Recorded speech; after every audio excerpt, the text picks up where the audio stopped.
주식 투자 심플하게 충분하게 스텝스. 외식 경기 자체가 뭐 급격하게 살아나고 있고 이로 인해서 공격적인 투자를 하기 시작했다. 사실은 그게 안 나오는 문제.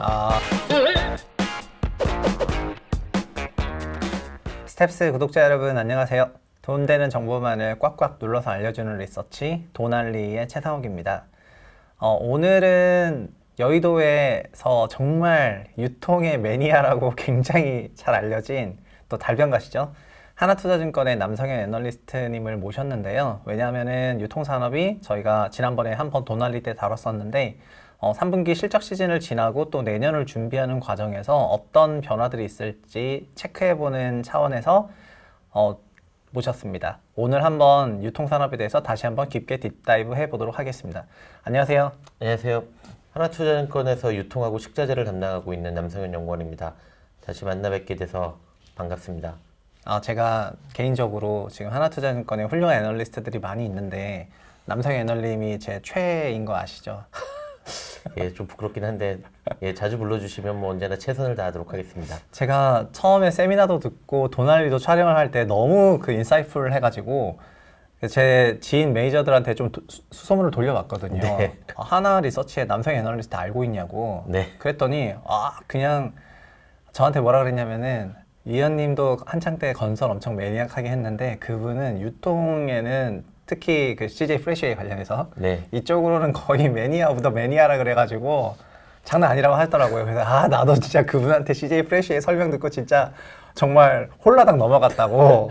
아마 돈알리 보신 분들도 그때 프레시웨이 설명하는 부분에 홀라당 넘어가지 않았을까 싶은데 오늘 그래서 첫 번째 질문이 네. 어쨌든 CJ 프레시웨이도 상장 기업이기 때문에 3분기 실적이 나왔을 거 아니에요. 네. 그래서 3분기를 간단하게 리뷰해 주시면 좋을 것 같습니다. 그 3분기 매출액은 5,600억 정도 나왔고요. 영업이익은 160억대를 나왔습니다. 뭐 저희 예상치보다도 조금 잘 나왔던 수치고요. 잘 나온 거예요. 사실은 3분기가 되게 비우호적인 영업 환경이었어요. 왜 그러냐면 사회적 거리두기가 강화되기 시작하면서 잘 아시는 집합금지, 영업시간 제한 조치 자체가 있었고요. 두 번째로는 단체급식 부분의 이 기여도 자체가 그래도 높은데 추석 영업일수의 시점 차이가 일부 있다 보니까 제조사들은 아무래도 이제 식수 자체가 감소하는 부분이 있고 요즘은 좀 난리잖아요. 뭐 반도체, 대란 뭐 이러면서 난리죠. 사실은 제조회사들이 결국은 조업일수 자체가 줄어들기 시작을 하면 결국은 저희가 야근이라든지 주말 특근을 통해서 식수 자체가 증가해야 되는데 이런 부분도 좀 제한적이었습니다.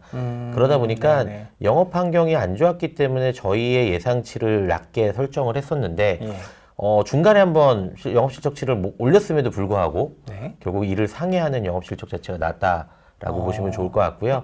그럼 왜 그렇게 잘 나온 거죠? 일단은 전체적으로 보면 경로 조정 자체가 있었다라고 보시면 좋은데 그게 워낙에 이제 식자재 유통산업이라고 하는 게 점화진 유통 경로 자체를 많이 포진해 있었던 사업 구조에서 결국은 회사들이 계속 이런 식으로 뭐 수십 년대 장사를 하다 보니까 남는 게 없다라는 생각을 한 수년 전부터 절실히 느꼈고 특히 지난해 코로나가 터지기 시작을 하면서 전방산업인 외식업체들의 부실 경영이라든지 부실 채권 비중 자체가 늘어나다 보니까 결국 저희가 뭐 디마케팅이라는 표현을 쓰는데 비수익 점포들에 대한 정리 작업을 많이 진행을 했고요.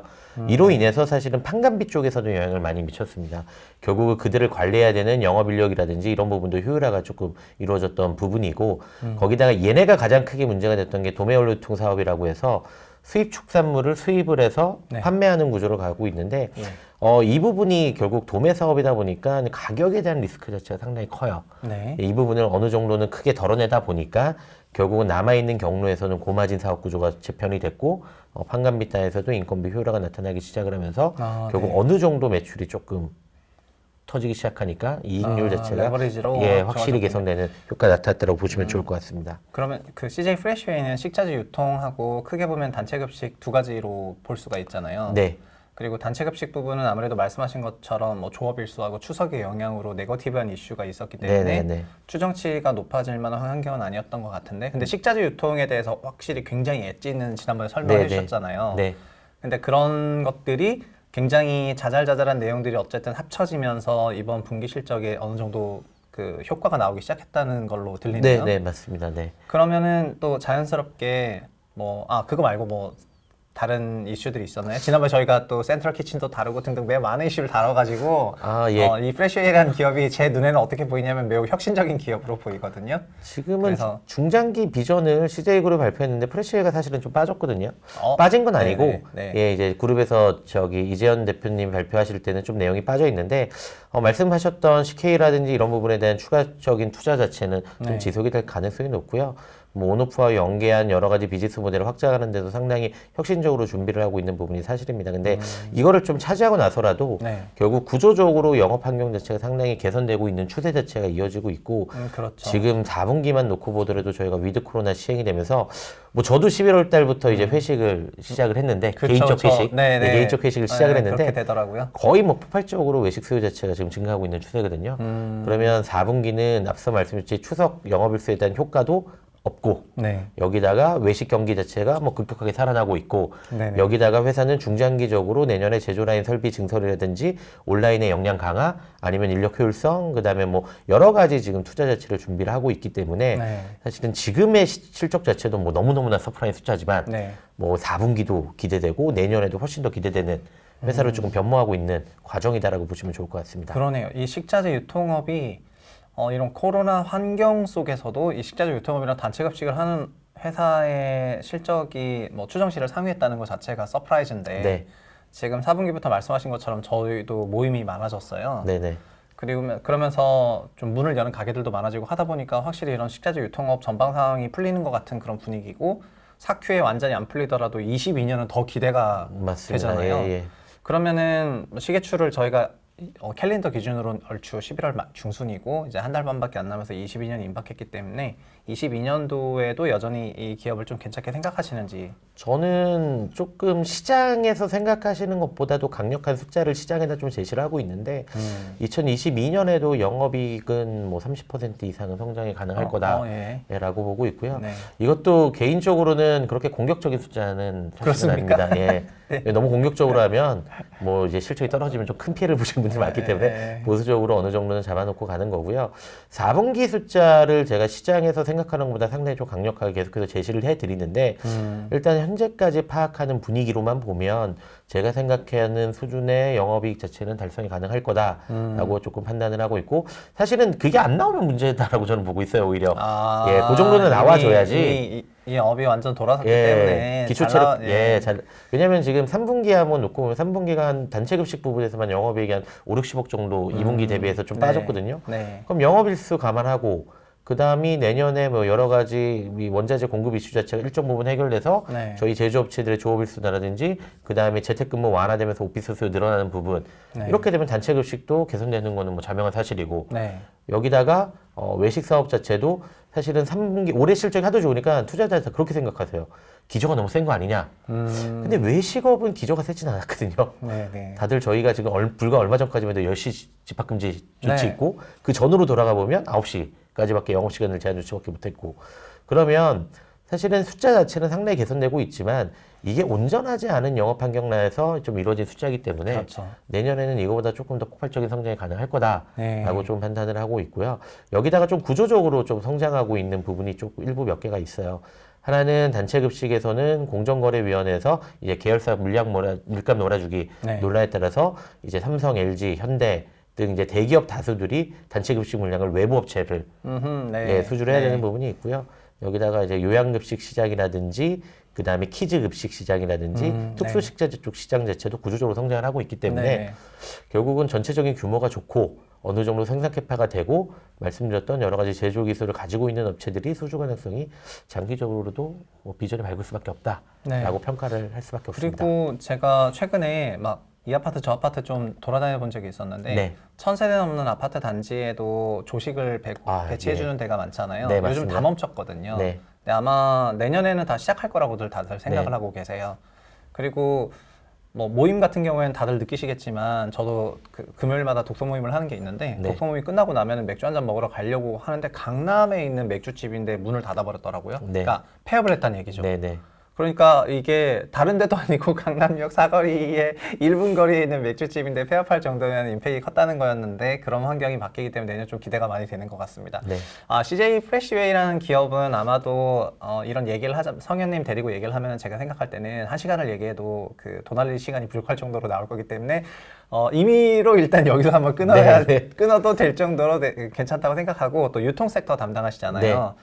그래서 지난번에 저희가 같이 다뤘던 산업이 편의점 산업이었고 네. 그래서 BGF 리테일과 GS 리테일을 같이 좀 언급을 했고 물론 뭐라고 하죠? 세븐일레븐? 세븐일레븐을 하는 애도 있었지만 BGF와 GS가 상장했기 때문에 두 회사를 좀 다뤘고 GS 리테일 같은 경우에는 온라인과의 어떤 접점 포인트를 찾는 네. 형태로 전략을 가고 있고 BGF 리테일 같은 경우에는 전통 편의점 비즈니스에 좀 코어 비즈니스에 집중하는 것 같은 그런 형태의 사업을 전개했거든요.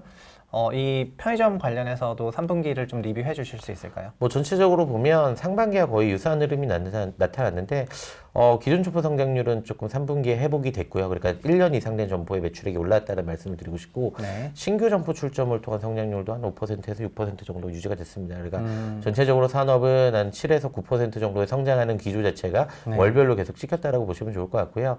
상반기하고의 동일한 특징이라고 말씀드린 부분이 뭐냐면 BGF 리테일이 조금 CU가 이제 편의점 GS보다는 조금 성장률이 조금 더 잘 나오고 있습니다. 어허, 예. 예, 이건 한 두 가지 이유 정도로 저는 추정을 하고 있는데 하나는 이제 본부 임차 방식이라고 해서 회사가 주도적으로 점포 출점을 공격적으로 했던 부분이 먹히고 있다라는 부분이고 네. 두 번째로는 지난번에 말씀드렸던 식품 제조 부분에 대한 역량 강화를 통해서 상품력이 상당히 경쟁력이 강화됐다라는 네. 부분을 말씀을 드리고 싶습니다. 근데 네.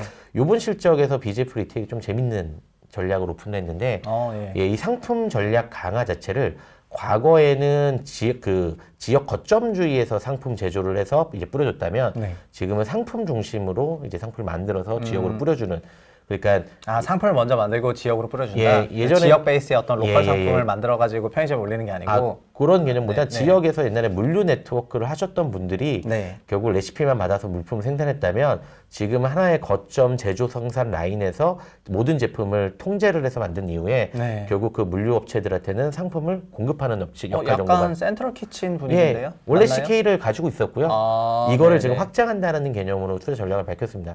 아직까지 뭐 2022년에 캐펙스 규모나 이런 게 나오진 않았지만 네. 과거의 이들의 전략을 보면 일단 품목군이 그러니까 본인들이 만드는 제품군에 대한 품목군이 확실히 조금 커버리지가 영향이 확대가 될 거고요. 이거는 일반적으로 얘는 RT나 RTC, HMR, 밀키트 이런 제품뿐만 아니라 저희가 얘기하는 뭐 디저트류라든지 이런 요까지 확대가 될 가능성이 높고 결국 이를 통해서 경쟁사인 뭐 GS든 세븐일레븐이든 바이더웨이든 미니스톱이든 이런 친구들보다는 조금 경쟁력을 추가적으로 앞서가겠다.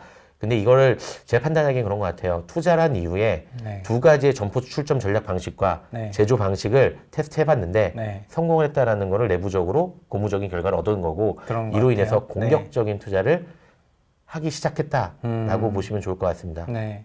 이게 사실 이 편의점 산업에도 그 센트럴 키친이라고 해서 1차 가공이 되어 있는 그러니까 그거를 뭐랄까 굉장히 전략적으로 활용할 수 있다는 부분이 되게 놀라웠거든요. 네. 그리고 BGF 리테일이 그러니까 그런 것 같아요. 일단 GS 리테일 같은 경우에는 좀 더 긴 안목에서 장기적인 안목에서 온 오프라인의 그런 융합을 추구한다고 한다면은 BGF 리테일은 당장 일단 오늘 그 아저씨의 원빈 대사 있잖아요. 네. 난 오늘만 먹고 산다. 약간 그런 느낌처럼 물론 이것도 장기적인 전략에 의해서 수행이 되는 거긴 하지만은 편의점 본업에 대해서 좀 더 상품군 강화하고 이런 아까 얘기하셨던 것처럼 출점 전략이라든가 이런 부분들이 좀 본업에 포커싱한다는 측면에서 저도 처음에 편의점업에 대해서 설명을 들었을 때는 GS 리테일 전략 굉장히 좋다고 들었었는데 이제는 그런 서로 간의 우열을 가리기보다는 당장 잘하고 있는 그런 기업들에 더 손이 가고 눈이 가는 게 사실인 것 같더라고요. 그래서 이번 3분기 리뷰에서도 그럼 어쨌든 BGF 리테일 리포트도 내셨는데 네. 회사가 좀 재밌는 전략도 발표했고 성과도 나왔기 때문에 좀 괜찮다는 생각이 들으셨나요? 네, 뭐 네. 지금 시장에서 이제 생각하시는 것들은 위드 코로나가 되면 직격력 살아나고 이런 부분은 다 아시는 사실이고 결국 그런 부분에 대한 펀더멘탈이 유지되는 거는 저희가 얘기하는 이제 숫자가 따박따박 네. 찍혀주고 그렇죠. 예상치만 나오면 되는 네, 거고 네.